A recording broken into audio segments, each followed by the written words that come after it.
चिखलोली लोकेशनला जर तुम्ही अफोर्डेबल प्राइस मध्ये एका प्रीमियम आणि ब्रँडेड डेव्हलपरकडे 2 BHK फ्लॅट सर्च करताय आणि ते पण अफोर्डेबल प्राइस मध्ये, तर हा फ्लॅट तुमच्यासाठी आहे। तुम्ही बघू शकता हा लिव्हिंग रूम मध्ये तुम्हाला व्ह्यू मिळतो चिखलोली डॅमचा। परत तुम्हाला 3 फुटाची बाल्कनी आणि हा स्पेशियस लिव्हिंग रूम। या बाजूला आहे तुमचा कॉमन बेडरूम आणि कॉमन बेडरूमची जी बाल्कनी आहे ती खूपच मोठी आहे, 7 फुटाची बाल्कनी प्रोव्हाइड केली आहे। इकडे आहे तुमचा किचन, किचन मध्ये 2 प्लॅटफॉर्म आणि ड्राय एरिया प्रोव्हाइड केलाय। इकडे आहे कॉमन बाथरूम,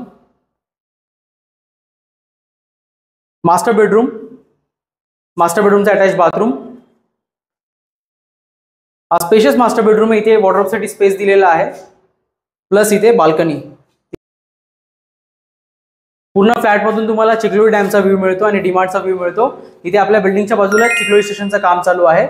इथे जो बिल्डर आहे एम्पायर होम्स मध्ये 2 BHK विकते 55 lakhsला, पण मी हा फ्लॅट तुमच्यासाठी घेऊन आलोय फक्त 44 lakhs मध्ये आणि ही प्राइस सुद्धा नेगोशिएबल आहे।